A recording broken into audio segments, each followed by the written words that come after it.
and grid allocation and grid maintenance, as well as grid infrastructure, the rolling out of transmission lines of 14,000 kilometers over the next few years, as well as 170 transformers.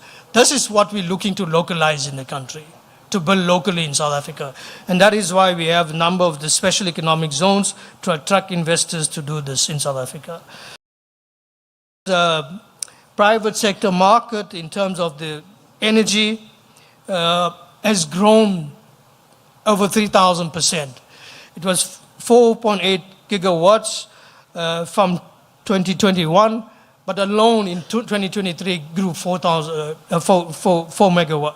gigawatts.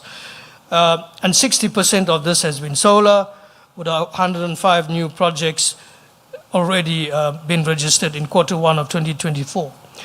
Some of the projects that are coming out through the renewable, the risk mitigation independent power producer program, a very big project through Scatec in the Northern Cape, and then an independent project through solar in the solar sector itself, but also in the wind sector, Nordex in the Free State, a mega project, and then Seriti Resources, that's also doing a number of projects, also included in Limpopo itself.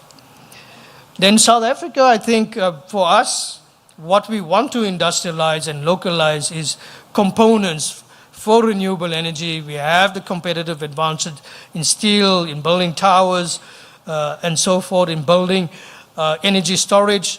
In combined 32 gigawatt solar wind projects, as well as 10 gigawatts for rooftop solar by 2030, including 10 gigawatts for battery energy storage.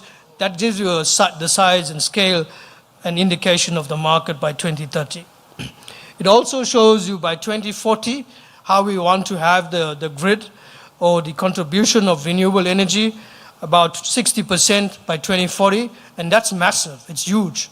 It's a huge scale investment rollout, and you can see at the bottom, 65 gigawatts of solar, 21 gigawatts of onshore wind, and over 81 gigawatts of battery storage.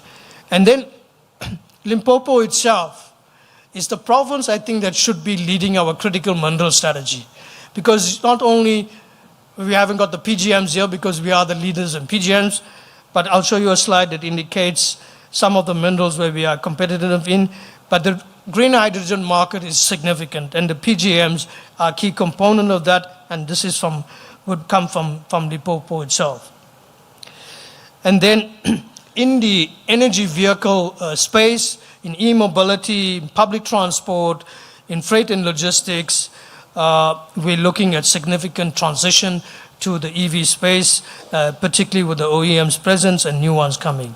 And here's the slide, I think. More than 70% of PGMs is in the Bushveld complex.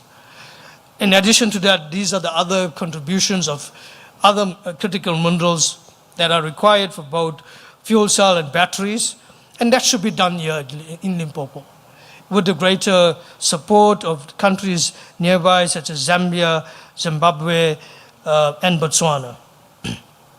Thus, for investors, this just showcases the number of multinationals.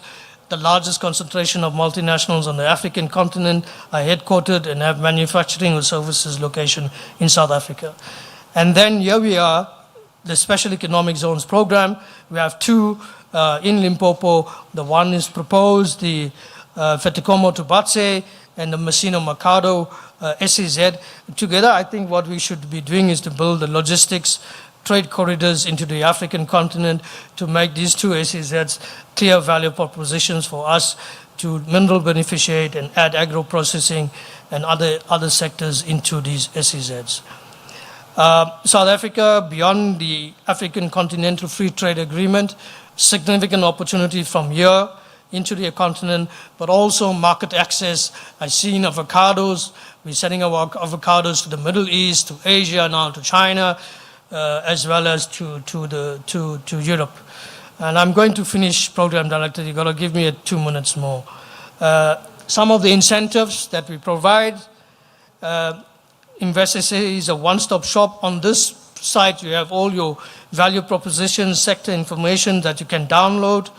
For startups, we have a website called Doing Business that explains the entire journey of how you would start and establish a business. And then we have a total portal for the energy side, which fast tracks and unblocks these major energy projects that you want to do in Limpopo itself. And this is the kind of work we do in the Energy One-Stop Shop. I must say that we're looking forward to launching the Limpopo One-Stop Shop. We need to do that before the financial year end. And then there are more than 10 reasons why you should be investing in South Africa. Quality environment, sound judiciary, legal framework, investment protection, very young population, world-class infrastructure that we are growing and developing. Program Director, I think I brought you on time. Thank you. Thank you, sir. Apologies. Thanks. Thank you very much. I know the campus very well. If you haven't really visited the website, because there's so much more, whether you visit the website, whether you go to the campus, the DTI campus, there's always something to get about this beautiful continent. And thanks for putting us in the equation, casting us properly in the national context. We move on to the Africa Continental Free Trade Area and the Southern African Development Community Free Trade Area. How Limpopo can benefit. Now, Premier, you know my gospel for the past 22 years has been Africa is open for business. 22 years. So when I heard you say, who was saying Limpopo is open for business, and I heard the president, I thought, hey, I should have started the church.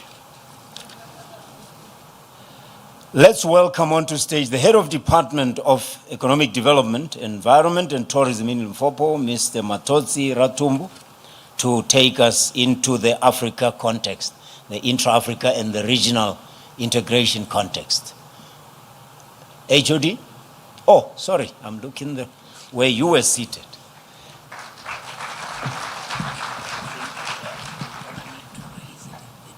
Is my presentation here already? Is the presentation ready? Please mount it and get it go. Yeah, you'll see it there. There it is. You'll see the screen in front of you. Greetings, Honorable Premier Dr. Popira Matuba, MEC Matibe, and all the MECs who are here, executive mayors and mayors, distinguished business people, ladies and gentlemen, I greet you all in your eminence. My task is simple, is to say that after all your investments in Limpopo, and you are able to increase the manufacturing capacity of Limpopo from the current 3% to 10%, what do you do with the products that you are going to produce? Where are you going to get the market? So I'm going to illustrate the benefits that accrue for South Africa being part of the Africa Continental Free Trade Area, which is a free trade area of 55 countries in the African continent. This objective of the Africa Continental Free Trade Area comes from 1991, the Abuja Treaty. That says that the only way for Africa to survive in the global environment is to ensure that it has got, it changes the challenges of the fragmented market and create a large, huge market so that it can increase the terms of trade with the rest of the world. And the leaders in the African continent then went on to sign and operationalize the Africa Continental Free Trade Area as of this year, 2024. It is indeed a very big FTA, one of the biggest in the world, with a population of 1.4 billion and the GDP of around 3.4 trillion US dollars. So it creates an opportunity, of course, that when you look at the statistics around Africa in terms of the people who have emerged to be middle class in the last 30 years to 313 million with good buying power, it then means that the goods and services that are produced, we are going to have the market. It is important also to note that despite Africa constituting 17% of the global population, its share of trade is a paltry 3%. And with all the FTAs, as well as the one on the continental level, it is the aim to increase that share. In particular, through developmental integration that caters for trade liberalization, that caters for industrialization, as well as development of infrastructure. So that is the goal. And at the Southern Africa, we have got the SADC FTA, which comprises as a regional economic community of 16 countries, of which South Africa is part, and it has got a market of in excess 300 million. So that too also provide an opportunity for the goods and services that are produced in Limpopo for us to get easy access to that market. There's a reason why we have always said that Limpopo has got a very good geostrategic position. It's a gateway to Africa. It is because of the borders that it shares with the SADC countries, in the east Mozambique, in the north Zimbabwe, and as well as in the west Botswana. So we are within the north-south corridor connected by N1 that has got a very good transport infrastructure. So with that, we are saying that the opportunities are in abundance. If you were to set up your facilities, your plug-and-play facilities for the investors that are created by our special economic zone, as well as our nodes of growth. We do believe that you are indeed going not only to cater for Limpopo population, nor South Africa population, you are going to have market access to SADC of a population which is excess 300 million, as well as the African continent. There is a trade liberalization that has reduced import duties. Almost 90% of goods in Africa, continental free trade area and SADC are traded duty-free. So it means that your goods are able to compete, of course, with that comes from the rest of the world. So it creates a very good opportunity. We have also said that, we've always been saying, and there is always facts that backs that Africa has got very good attributes, but unless those attributes are changed into competitive advantage, it will remain just attributes that we sing about. And therefore, the fact that we have got the large proportion of minerals of any sort in the African continent, in South Africa and in Limpopo, unless we mine those and we beneficiate so that we can be able to sell the goods, finished products with value addition, we will always face challenges in terms of the terms of trade, because when they come back at higher prices.